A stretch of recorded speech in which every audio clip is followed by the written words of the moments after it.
دونوں کا اس عمل کے لیے راضی ہونا ضروری ہے، ہم بستری کے لیے دونوں کا اس عمل کے لیے راضی ہونا ضروری ہے، یاد رکھیے، اس لیے کہ یہ کوئی ون سائڈ معاملہ نہیں ہے۔ اور مرد کے راضی ہونا یہ بالکل واضح ہوتا ہے، لیکن عورت راضی ہے نہیں راضی ہے یہ واضح نہیں ہوتا ہے۔ مرد اس عمل کے لیے راضی ہے، وہ ظاہر ہے، اس کی جسمانی کیفیت اور اس کا جسمانی کیفیت اس کی اشارہ کر دیتی ہے کہ مرد تو راضی ہے اس عمل کے لیے، لیکن ظاہر سی بات ہے عورت کے اندر ایسی کوئی چیز نہیں ہے جس سے پتہ چل سکے کہ اس عمل کے لیے وہ راضی ہے۔ بات سمجھ رہے ہیں آپ میری؟ ٹھیک، تو ظاہر سی بات ہے دونوں کی رضامندی ضروری ہے۔ تو مرد راضی ہے عورت سمجھ سکتی ہے، لیکن عورت راضی ہے مرد سمجھ نہیں سکتا ہے، اس کے ظاہر سی بات ہے جسمانی اعتبار سے، تو اس کو اس معاملے میں تیار کرنا ہوگا، اس کو اس معاملے میں پوچھ سکتے ہیں آپ، اس کو اس معاملے میں اس کی بھی حامی لے سکتے ہیں آپ۔ اور حامی اس کا ہاں ہر بار زبان سے بولنا نہیں ہے، کچھ باتیں آپ سمجھ سکتے ہیں جس کہاں ہوتی ہیں، سمجھ رہے نا؟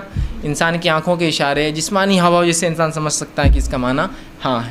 اس معاملے میں خواتین سے میری بالخصوص درخواست یا نصیحت جو ہوگی وہ یہ ہے کہ بہت ساری عورتیں، مرد تو راضی ہے اس عمل کے لیے، پہلے دن کی بات، جب ہم عام بات کر رہے ہیں تو یہ بات یاد رکھیے، اور یہ ہمیشہ کے لیے عام اعتبار سے بھی اور اس دن کے لیے بھی خاص بھی ہے، نکاح کے رات بھی اور اس کے بعد بھی، کہ عورتیں جو ہے اپنی رضامندی کا بھی اپنے شوہر سے اظہار کرے۔ اگر وہ یہ نہیں کرتی تو بہت ساری طلاق کی صرف یہ وجہ بنتی ہے، یاد رکھیے، کہ وہ کہتا ہے کہ میری بیوی میں سے کبھی راضی نہیں، آج تک اس نے ایک بار بھی مجھ سے جو ہے محبت کی بات نہیں کہی یا محبت کے لیے خود راضی نہیں ہوئی۔ تو عورتوں کو بھی اس معاملے میں آگے حصہ لینا پڑے گا بڑھ کر، چونکہ یہ ایک ایسی چیز ہے جس میں صرف مرد شامل نہیں ہے۔ اگر عورت اپنا حصہ نہیں رکھیں گی تو مرد کے لیے، میں معاف کرنا الفاظ اگر میرے سخت لگ رہے ہو تو لیکن سمجھیے اس بات کو، مرد کے لیے صرف آپ ایک کھلونا ہو جائیں گے، اس کے علاوہ آپ کی کوئی حیثیت نہیں باقی رہیں گی۔ حضرت رسول اللہ کیا فرما رہے ہیں کہ تو اس کنواری سے نکاح کرتا تو وہ تجھ سے کھیلے اور تو اس سے کھیلے۔ دیکھیے الفاظ غور کیجیے حدیث کے، دونوں کے لیے کہا، یہ نہیں کہا کہ تو اس سے کھیلے، وہ تجھ سے کھیلے اور تو اس سے کھیلے۔ تو یہاں رسول اللہ صلی اللہ علیہ وسلم اشارہ کر رہے ہیں کہ اگر کنواری ہوتی تو وہ تجھ سے کھیلتی، مطلب وہ ایک پارٹ بنتی اس گیم کا، وہ اس کھیل کے اندر تیری حصے دار بنتی، شریک بنتی۔ تو یہ باتیں، یہ بیاہی، اب دیکھیے بہت سی بار میں سمجھتا ہوں شوہر کے ساتھ کمرے میں رہ کے بھی آپ بیاہی کا سوچیں گے تب میں سمجھتا ہوں اب کوئی تقاضے باقی نہیں رہے۔ یہاں بیاہی اور حیائی کچھ نہیں ہے، اب آپ کا شوہر ہے وہ، یہ آپ کو سمجھنا پڑے گا، ٹھیک ہے؟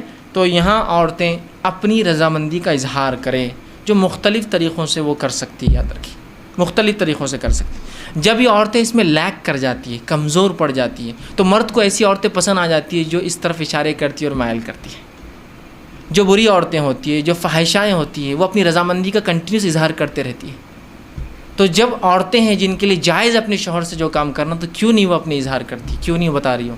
چونکہ مرد راضی ہے، تیار ہے، اس کے جسمانی کیفیت سے پتہ چل جاتا ہے، عورت کو کیسے پتہ چلیں گے؟ اب تک کہ آپ نہیں بتائیں گی، اور اس میں کوئی حیا اور بے حیائی کا تقاضا نہیں، یاد رکھیے یہ آپ کی محبت اور الفت ہے، اور اس کو کہیں گے محبت کی سب سے اونچائی، یاد رکھیے جو میاں اور بیوی کے بیچ میں ہوتی ہے۔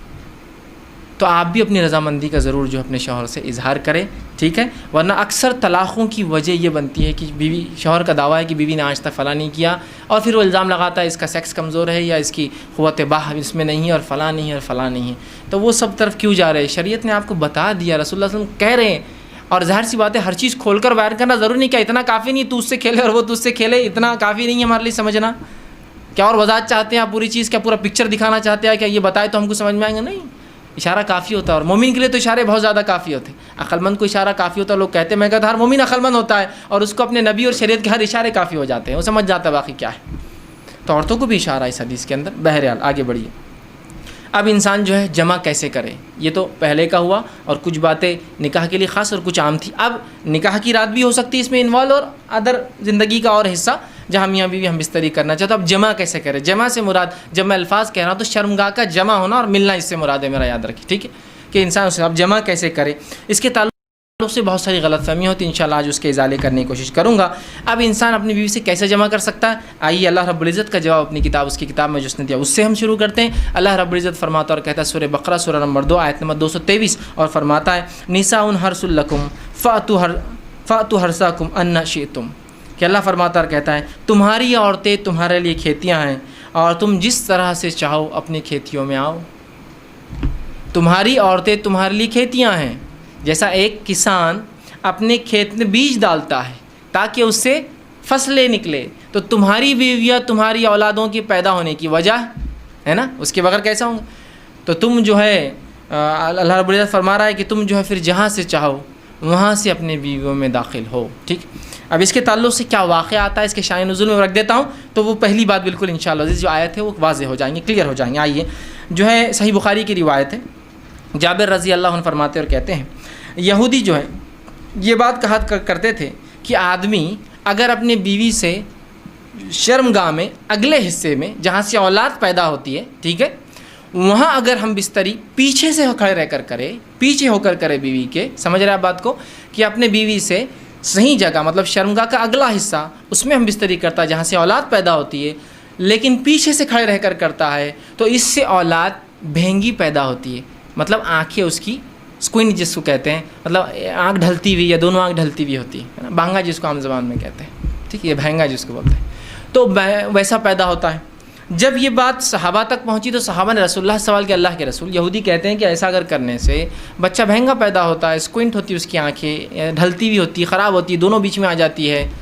تو آپ صلی اللہ علیہ وسلم نے اس کے جواب میں اللہ رب العزت نے یہ آیت نازل کی. جب یہ آیت نازل ہوئی تو آپ نے فرمایا اور کہا آگے سے یا پیچھے سے مگر مقام پیدائش میں. آپ نے کیا کہا, آگے سے یا پیچھے سے لیکن مقام پیدائش میں. سمجھ رہا, مطلب جہاں سے اولاد پیدا ہوتی ہے وہیں انسان کر سکتا ہے, اس کے علاوہ کرنا حرام ہے. انشاءاللہ اس کی تفصیلات آگے رکھوں گا کیا حرام ہے اس معاملے میں, ٹھیک ہے.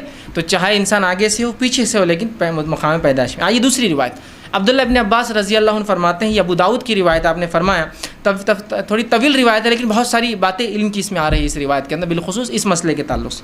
وہ کہتے ہیں مدینہ میں انصار جو ہے یہودیوں کی اتباع کرتے تھے, چونکہ انصار تو مشرک تھے, ان کے پاس کوئی عقیدہ نہیں تھا یہ تو, لیکن اہل کتاب کو یہ بڑا اونچا سمجھتے چونکہ وہ کتاب کے حامل لوگ تھے, تو ہر چیز میں وہ یہودیوں کو فالو کرتے. حتیٰ کہ یہودی اپنے بیویوں کو چت لٹاتے, مطلب چہرہ اوپر اور عورت لیٹی ہے, اور اس کے بعد ہم بستری کرتے, تاکہ اس سے کیا ہوتا ہے سطر کے لیے بھی اچھا ہے. انسان جب مرد لیٹ جاتا ہے عورت پہ تو پوری ڈھک بھی جاتی ہے, تو طہارت کے لیے بھی اچھا ہوتا ہے, اور سطر پوشی کے لیے بھی خامہ کا زیادہ سطر کھلتا نہیں ہے, اچھا ہوتا ہے. تو یہودی صرف اس پوزیشن کو, اس طریقے کو حلال مانتے تھے.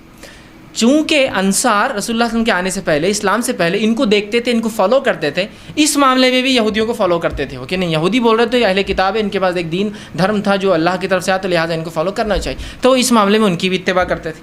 عبداللہ ابن عباس رضی اللہ عنہ فرماتے لیکن ہم جو مہاجر تھے, ہم مکے والے لوگ, مکے کے جو لوگ تھے, وہ مختلف قسم سے اپنے بیویوں سے تعلقات قائم کرتے, آگے سے پیچھے سے لٹا کر, ہاتھوں پہ ان کو کھڑے کر کے, مختلف چیزوں سے, اور جنس کی ہم بستری کی لذتیں اٹھایا کرتے تھے. لیکن جب مہاجر مدینہ پہنچے اور انصاریوں سے نکاح شروع کیا, اور جب ایک مہاجر نے ایک انصاری عورت سے نکاح کیا, اور نکاح کرنے کے بعد جیسا ان کا طریقہ تھا کہ وہ مختلف انداز سے, مختلف طریقوں سے صحیح جگہ میں بستری کرتے, مطلب شرمگاہ میں, مطلب اگلے حصے میں کرتے, جب اس نے ڈیمانڈ کیا اس شخص نے, تو اس انصاریہ نے کہا ہم تو صرف ایک طریقہ اپناتے. اس عورت نے, وہ بھی صحابیہ تھی, وہ ہے چت لیٹنا اور تم اوپر سے رہو.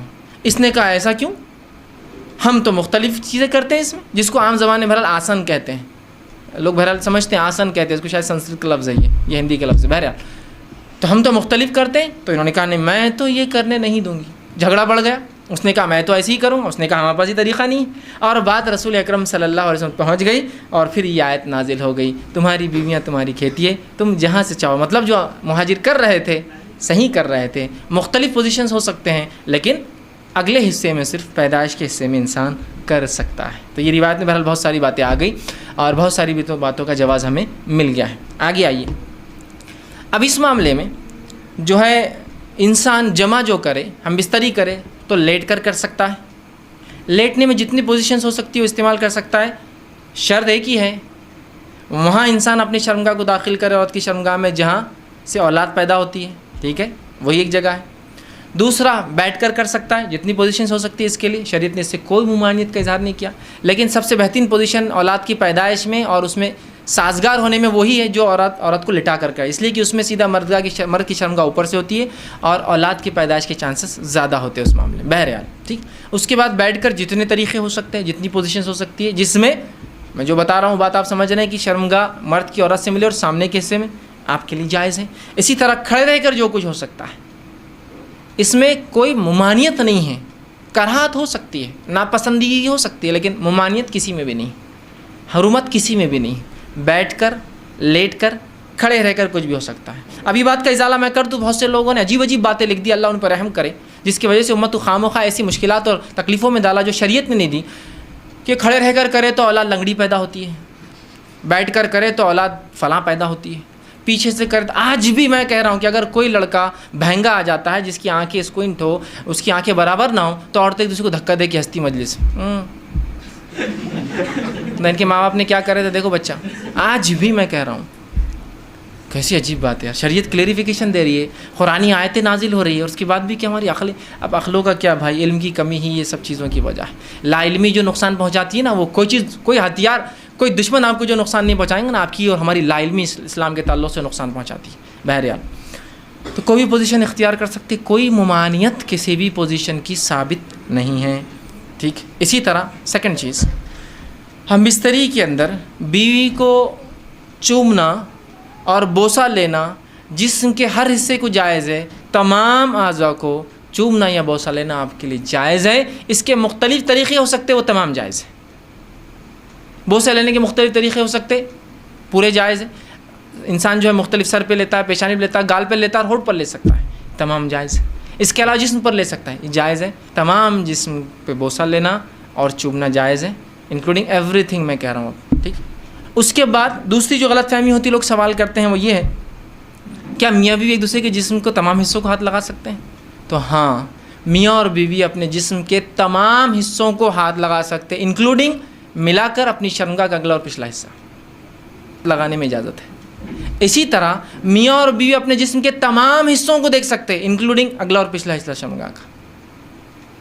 کوئی نہ دیکھنا چاہے اس کا اپنا مسئلہ ہے، اس کی اپنی طہارت میں اس کا اعلیٰ مقام ہے، لیکن اس کی کوئی حرمت اور کراہت ثابت نہیں ہے، یاد رکھیے۔ اس لیے کہ آپ سے سوال ہو اللہ کے رسول، ہم نے بیویوں کا کیا دیکھے اور کیا نہ دیکھے؟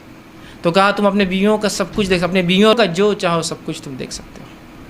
تو حدیث نے کھلی آپ کو اجازت دے رکھی ہے، چھونے کے معاملے میں تمام اعضاء اور دیکھنے کے معاملے میں تمام اعضاء۔ یہ بات اس لیے کہہ رہا ہوں کہ بہت سے لوگوں نے پتہ نہیں ایسی باتیں کہہ دی، اللہ رحم کرے، کہاں سے لائے مجھے نہیں پتا، کہ اگر بیوی کی شرمگاہ دیکھی تو اولاد بگڑی ہوئی پیدا ہوتی ہے۔ ارے اللہ، تو کیسے ریسٹرکشنز ہم دے رہے ہیں جو ریسٹرکشن شریعت کے نہیں ہیں؟ کیسے، مطلب سوچیے نا آپ، کیسی عقل کام نہیں کرتی کہ ایسے کیسے ریسٹرکشن ہو سکتے ہیں، ٹھیک۔ تو لہٰذا اس بات کے تعلق سے لوگ بہت سوال کرتے ہیں، میں نے اس کا کلیریفیکیشن پورا بہرحال سوال کے تعلق سے دے دیا۔ دونوں ہی چیزیں، دونوں ہی چیزیں یاد رکھیں، چھونے کے معاملے میں اور دیکھنے کے معاملے میں میاں اور بیوی کمپلیٹ رائٹ ہے، کمپلیٹ حق ہے، وہ جو چاہے اس معاملے میں کر سکتے ہیں، یاد رکھیں، ٹھیک۔ اب آئیے اس معاملے میں ہم بستری میں منائی کس چیز سے ہے وہ بھی دیکھ لیں، اور افضل کب اور کہاں اور کیسے ہے، ٹھیک، وہ بھی ایک دیکھ لیتے ہیں۔ آئیے آگے بڑھیے۔ تو اس معاملے ہم بستری میں دبر، پیچھے سے، مطلب شرمگاہ کے پچھلے حصے میں عورت کے داخل ہونا حرام ہے، جس کو عام زبان میں کہیں گے پیخانے کی جگہ، ٹھیک۔ عورتوں کے جو شرمگاہ ہوتی ہے وہ مردوں کے مقابلے میں مختلف ہوتی ہے اس معاملے میں کہ مرد کی شرمگاہ کا ایک ہی حصے سے پیشاب بھی نکلتا ہے اور منی بھی نکلتا ہے، لیکن عورتیں مختلف، تو عورتوں کے پیشاب کی جگہ الگ ہوتی ہے اور شرمگاہ الگ، جہاں اولاد پیدا ہوتی ہے وہ جگہ الگ ہوتی ہے، اور پیخانے کی جگہ الگ ہوتی ہے۔ تو مردوں میں 2 ہی حصے ہیں جہاں سے نکلتا، عورتوں میں 3 ہوتے ہیں، یاد رکھیے۔ تو یاد رکھیے مرد کے لیے عورت کی جو ہے شرمگاہ کے علاوہ کوئی بھی عمل کرنا درست نہیں، اور بالخصوص دبر کی تو حرمت شریعت نے اتنی سخت ثابت کی۔ مسند احمد کی روایت ہے، جو ہے ام سلمہ رضی اللہ عنہ فرماتی ہیں، جب مہاجرین انصار کے پاس مدینہ آئے تو ان کی عورتوں سے جو ہے شادیاں رچائی۔ مہاجر عورتوں کو زمین پر لٹا کر یا ان کے ہاتھ کو زمین پر رکھ کر گھٹنوں کے بل ان کو کر جمع کرتے تھے، فائدہ اٹھاتے تھے۔ مہاجرین میں سے ایک آدمی نے انصار کی عورت سے نکاح کر لیا اور ارادہ کیا کہ ویسے ہی کام کرے جیسا وہ ان کے پاس چلن تھا کرے، تو اس نے انکار کر دیا اور کہا جب تک رسول اکرم صلی اللہ علیہ وسلم پوچھ کر نہیں آؤں گی عمل نہیں کرنے دوں گی۔ اس نے کہا ٹھیک ہے، جا پوچھ کر آ جا۔ وہ عورت صبح ہونے کے بعد رسول اکرم صلی اللہ علیہ وسلم کے پاس پہنچی، جب خدمت میں پہنچی تو بڑی شرمائی، کیسے پوچھوں کیسے پوچھوں۔ تو ام سلمہ رضی اللہ عنہا جو آپ کی بیوی تھی، ان سے کہا کہ ذرا آپ رسول اللہ سے پوچھ دیجئے نا کہ یہ عمل کیا جائز ہے۔ تو آپ صلی اللہ علیہ وسلم نے یہ آیت پڑھی جو آیت نازل ہوئی تھی سورہ بقرہ کی، میں نے پہلے لکھ دی، نساؤکم حرث لکم فاتوا حرثکم انا شئتم، تمہاری بیویاں تمہاری کھیتی ہے، جہاں سے چاہو داخل ہو جاؤ، جو ہے، اور وہ آگے اللہ کے سلام نہیں مگر ایک ہی جگہ مقام پیدائش کا داخل ہو، لیکن نہیں مگر ایک ہی جگہ مقام پیدائش۔ تو اس سے پتہ چلا دبر میں داخل ہونا، پیخانے کی جگہ یا انال سیکس جس کو کہتے ہیں، شریعت میں حرام ہے۔ اور اتنا سخت حرام ہے کہ اس کی حرمت کے تعلق سے 3 ہی حدیثیں رکھتا ہوں آپ کے سامنے۔ پہلی حدیث آپ سے فرماتے ترمذی اور ابن حبان کی روایت آپ نے فرمایا اور کہا اللہ تعالیٰ ایسے آدمی کی طرف نہیں دیکھیں گا یا دیکھنا گوارا نہیں کرے گا جو اپنے بیویوں سے دبر میں جمع کرتا تھا، پیخانے کی جگہ جو ہے جمع کرتا تھا، اس کی طرف دیکھنے والا نہیں اللہ قیامت دن۔ اور اللہ کا نہیں دیکھنا مطلب اللہ کا رحم نہیں کرنا۔ دوسری روایت ابو داؤد کی روایت آپ سے فرماتے وہ آدمی ملعون ہے، اللہ کے نزدیک لعنتی ہے، فرشتوں کے نزدیک لعنتی ہے، انسانوں کے نزدیک لعنتی ہے، جو فرماتے ہیں جو محاش یعنی دبر میں عورت کے داخل ہو۔ دوسری روایت۔ تیسری روایت بہت سخت ہے، آپ سے فرماتے ہیں نسائی کی روایت آپ نے فرمایا جس آدمی نے حائضہ عورت سے ہم بستری کی، جس آدمی نے اپنے بیوی سے دبر میں دخل کیا، اور جس آدمی نے یا عورت نے جو ہے کسی کاہن کے پاس جایا، نجومی کے پاس گیا اور اس کی بات کی تصدیق کی، ہاں یہ تو صحیح کہہ رہا ہے، اس نے اس چیز کا انکار کیا جو محمد پر نازل ہوئی ہے، مطلب وہ شریعت کا منکر ہے، وہ کافر ہے۔ اب لا علمی میں سمجھتا ہوں کتنے لوگ یہ گناہ کر چکے ہیں اپنی زندگی میں، لوگوں کو لگتا ہے یہ تو کوئی بات ہی نہیں، روٹین آف لائف ہے، ٹھیک۔ لا علمی کتنی خطرناک ہو سکتی سمجھ رہے ہیں آپ، کہ اس نے اس چیز کا انکار کیا جو محمد پر نازل ہوئی، وہ منکر شریعت ہے، وہ اسلام کا منکر آدمی ہے۔